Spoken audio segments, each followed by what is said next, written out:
Bismillahirrahmanirrahim. Assalamualaikum warahmatullahi ta'ala wabarakatuh. Alhamdulillahi rabbil alamin. Wassalatu wassalamu ala ashrafil anbiya'i wal mursalin wa ala alihi wa sahbihi ajma'in. Qala rabbi shrah li sadri wa yassir li amri wahlul 'uqdatam min lisani yafqahu qawli.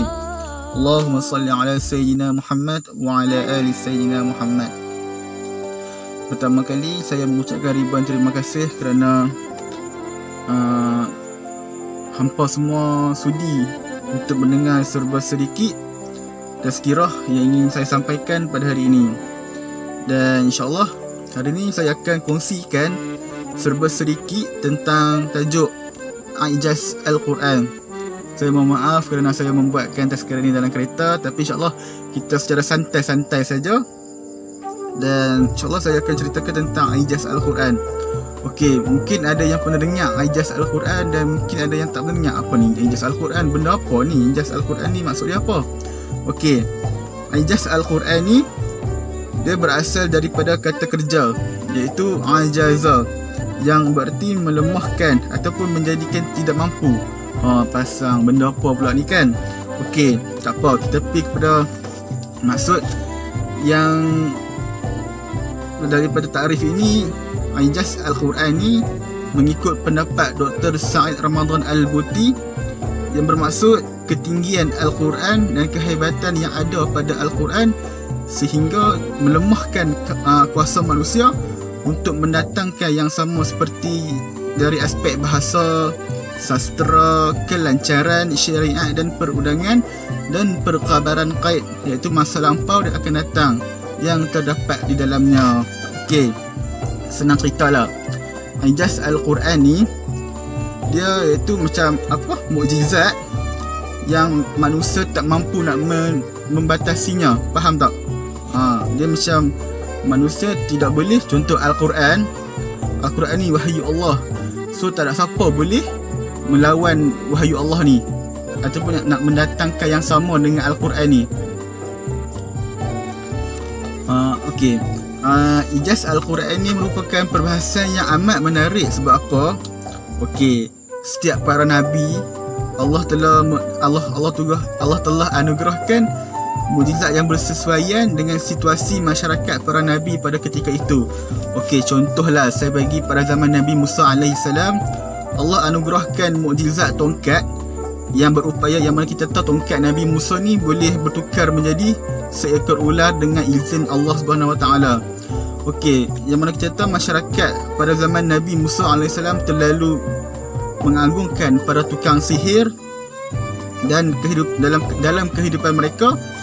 Bahkan pemerintah pada ketika itu yang bergelar Fir'aun pun menggunakan tukang-tukang sihir bagi mengukuhkan kedudukannya sebagai pemerintah dan menundukkan rakyat di bawah kekuasaannya sehingga dia mengaku dirinya sebagai Tuhan. Jadi Allah anugerahkan mukjizat yang hebat ini kepada Nabi Musa AS.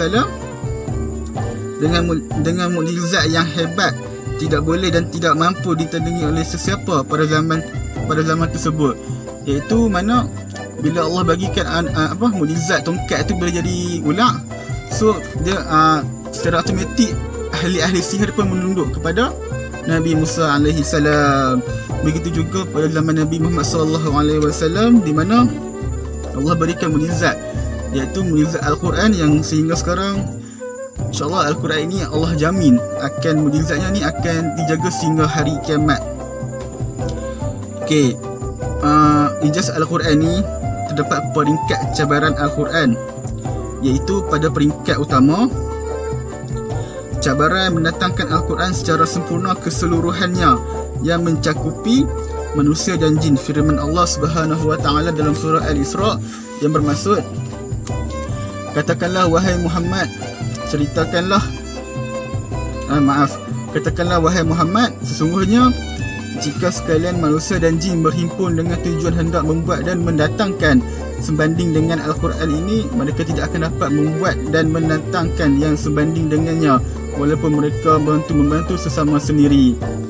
Okey, pada peringkat pertama Allah katakan datangnya sebuah Al-Quran yang sama.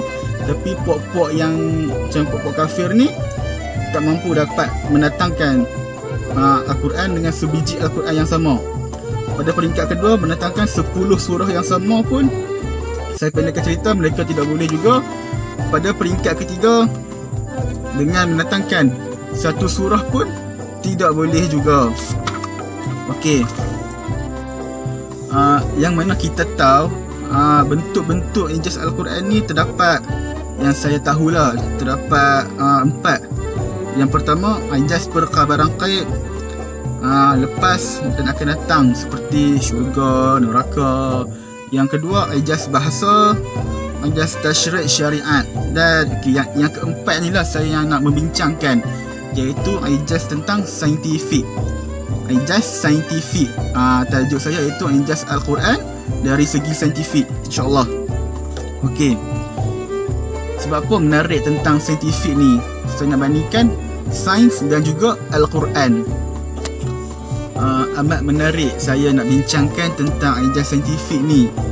Okey, kita kena dapat lihat, okey, apa ni ijaz saintifik ni? Betul ke ada ijaz saintifik dalam Al-Quran ni?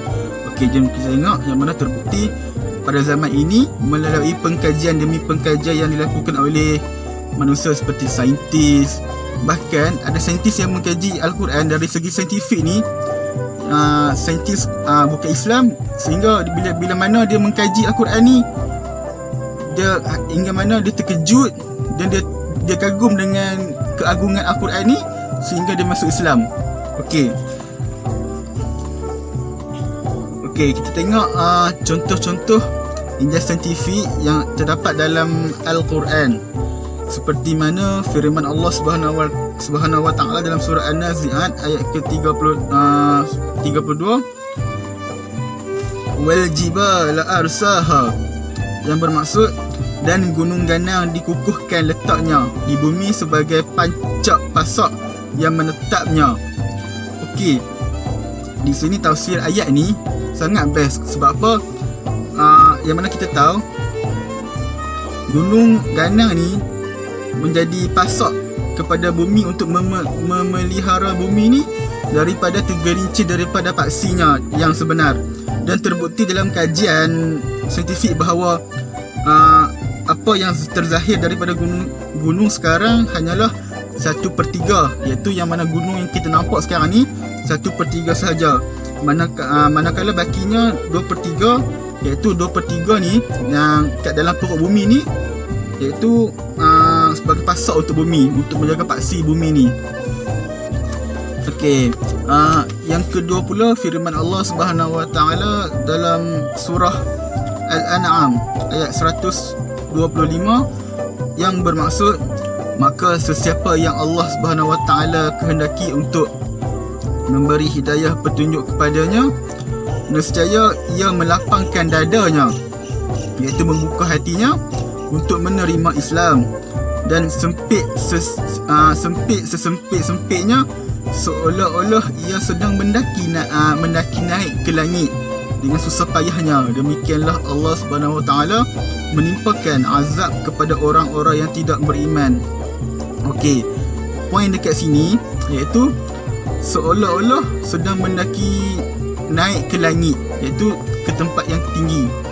Okey, mari kita tengok apa maksud ayat ni.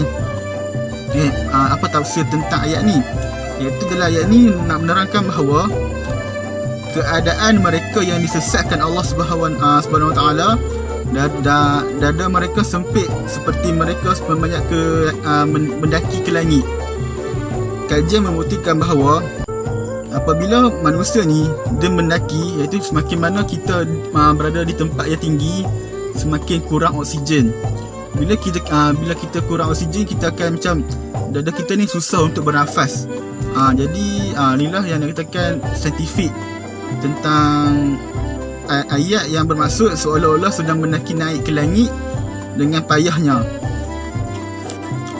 Okey, yang ketiga, ijaz saintifik ni contoh dia amat menarik, yang mana iaitu firman Allah Subhanahu wa Ta'ala dalam surah Yusuf ayat yang ke-47 yang bermaksud, Yusuf menjawab, hendaklah kamu menanam bersungguh-sungguh 7 tahun berturut-turut, kemudian apa yang kamu ketam biarkanlah dia pada tangkai-tangkai, pada tangkai-tangkainya, kecuali sedikit dari bahagian yang kamu menjadikan untuk makan.